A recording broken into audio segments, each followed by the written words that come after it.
नमस्कार। मैं ए.के. गौर, सहायक प्राध्यापक हिंदी, शासकीय रानी सूर्यमुखी देवी महाविद्यालय छुरिया, जिला राजनांदगांव। प्रिय विद्यार्थियों, आज की कक्षा में हम एमए द्वितीय सेमेस्टर के अंतर्गत षष्ठम प्रश्न पत्र में अंतर्निहित तुलसीदास विरचित रामचरितमानस के अंतर्गत रामचरितमानस में जीवन मूल्य एवं इसकी प्रासंगिकता विषय की व्याख्या करेंगे।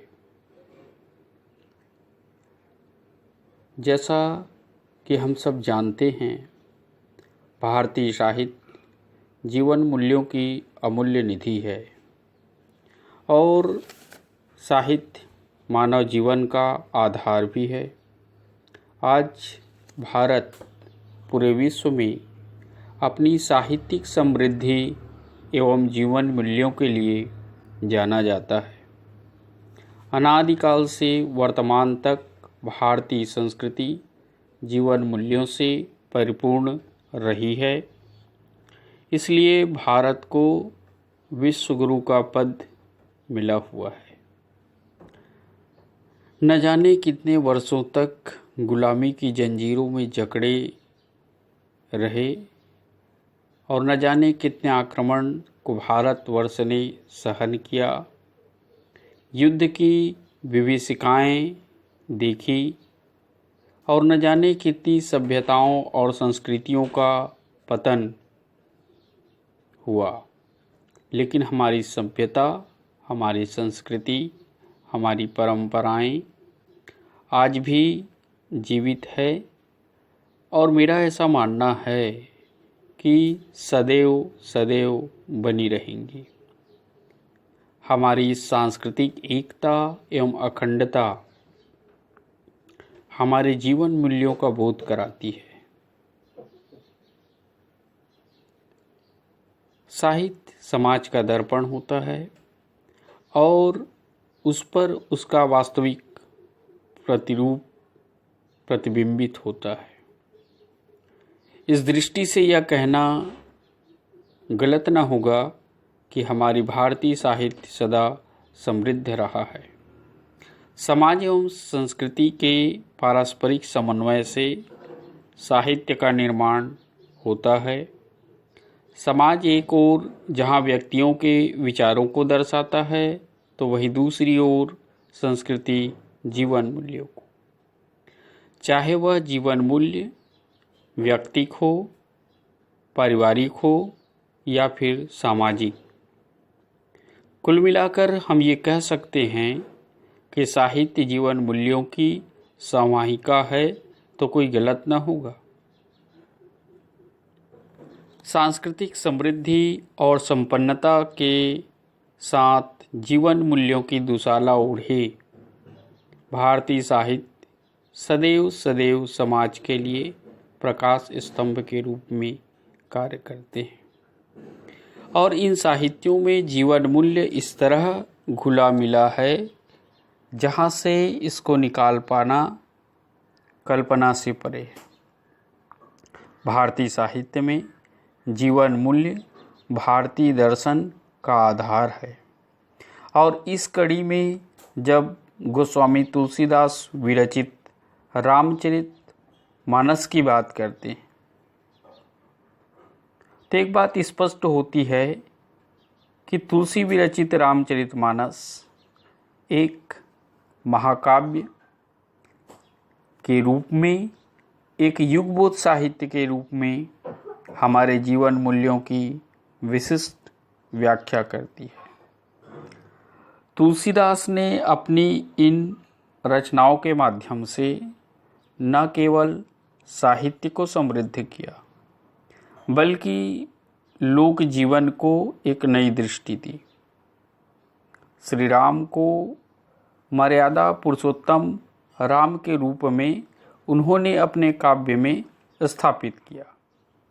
एक आदर्श पुत्र, आदर्श भाई, आदर्श पति, प्रजापालक, सखा, लोक रक्षक के रूप में श्री राम के विराट व्यक्तित्व का चित्रण तुलसीदास जी मानस में करते हुए दिखाई देते हैं और वो यह रेखांकित करते हैं कि एक परिवार के मुखिया को किस प्रकार सभी के प्रति समान दृष्टि स्नेह रखना चाहिए। इस संबंध में वे अपने दोहों और चौपाइयों के माध्यम से कहते हैं कि मुखिया मुखसो चाहिए खान पान कौ एक, पालई पोसई सकल अंग तुलसी सहित विवेक। अर्थात परिवार के एक मुखिया को इस प्रकार होना चाहिए कि बिना भेदभाव के सभी के प्रति समान दृष्टि और समान व्यवहारित करना चाहिए। तुलसी उत्तरकांड में राम राज्य की कल्पना करते हुए इस बात को रेखांकित करते हैं कि आदर्श समाज और आदर्श शासन व्यवस्था किस प्रकार होनी चाहिए। राजा के अपने धर्म क्या होने चाहिए, प्रजा के अपने क्या कर्तव्य होने चाहिए। इस संदर्भ में वे लिखते हैं कि दैहिक दैविक भौतिक तापा, राम राज नहीं कहूँ व्यापा, सब नर करहि परस्पर प्रीति, चलहि स्वधर्म निरति श्रुति नीति। अर्थात राम राज्य में लोग परस्पर एक दूसरे से प्रेम स्नेह और सौहार्द रखने वाले होंगे और धर्म के अनुरूप आचरण करते हुए लोकशास्त्र के अनुरूप आचरण करेंगे, अपने अपने धर्म का अनुपालन करेंगे। उनके राज्य में कोई दरिद्र, कोई विद्याहीन, कोई रोगी, कोई दंभी नहीं होगा, बल्कि सभी धर्म का अनुपालन करते हुए दिखाई देंगे। इस संबंध में वे लिखते हैं, नहीं दरिद्र को दुखी न दीना, नहीं कोई अबूधन लक्षण हीना, सब निदर्भ धर्मरत पुनि, नर अरु नारी चतुर सब गुनी। भरत जैसे व्यक्तित्व और लक्ष्मण जैसे भाई वास्तव में आदर्श भाई के प्रारूप को या व्यक्तित्व को वे अपने काव्य में स्थापित करते हुए नजर आते हैं, दिखाई पड़ते हैं। तो वहीं माता सीता के रूप में भारतीय नारी के चरित्र को स्थापित करते हुए दिखाई देते हैं। कुल मिलाकर ये कहा जाए कि तुलसी ने अपने काव्य में सभी प्रकार के मानवीय गुणों दया, क्षमा, करुणा, परोपकार, प्रेम, सहिष्णुता आदि का वर्णन किया है। इन गुणों से संपन्न व्यक्ति से ही एक अच्छे समाज का निर्माण हो सकता है। तुलसी के राम शायद इन्हीं गुणों से विभूषित हैं, इसलिए वे कहते हैं कि उनके राम राम नहीं बल्कि संकट मोचन है। उनके जीवन को कष्टों से उनके उद्धारक के रूप में केवल राम ही उन्हें संसार की सारी कठिनाइयों से पार लगा सकते हैं। इस संबंध में वे लिखते हैं, एक भरोसो एक बल, एक आस विश्वास, एक राम घनश्याम हित, चातक तुलसीदास। तुलसी के राम अवतारी हैं, इसलिए जब जब संसार को धर्म की स्थापना और अधर्म के नाश